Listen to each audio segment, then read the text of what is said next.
Tribo lumadba sa kanon sa Barangay Basak, San Nicolas, Dakbayan sa Sugbo ang official contingent sa syudad nga ipada sa Sinulog sa Carmen karong Domingo. Samtang hugot nga suporta ang ihatag sa mayor sa lungsod sa Carmen sa ilang umaabot nga Sinulog Festival. Ani ang report.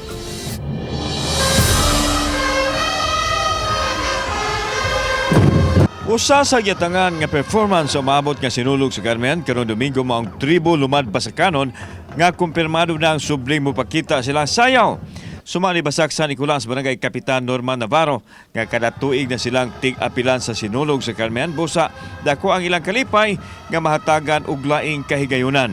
400 ka mga performers o support staff ang naglangkob sa lumadba sa kanon, din ulahi silang nakita sa Sinulog 2023 sa SRP. So nag-adjust mi ni follow gyud mi kun unsay guidelines sa dito sa Sinulog sa Carmen.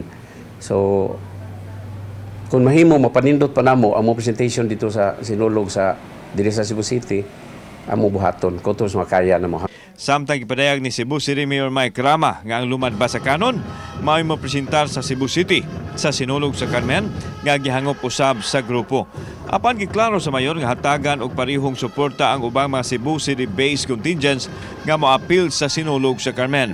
Sama na lang sa paghatag og insurance sa mga contingents nga mogamit sa masakinan sa dakbayan.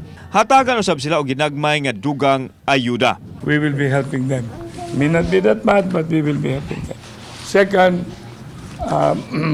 security sa itong mga contingent, the police will also be attended by us.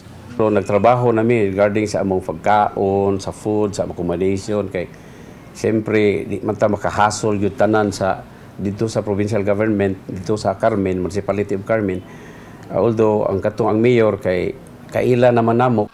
Gidugang ni Mayor Rama nga moabag ang Cebu City sa mga gikinahanglan sa lungsod sa Carmen. Apan nga giklaro nga dili siya makaadto sa Carmen tungod kay aduna nay nakaschedule nga kalihukan sa pamilya nga iyahang tambungan. Kauban si Clover Lumayag, ako si Alan Domingo. Balitang Bisdak.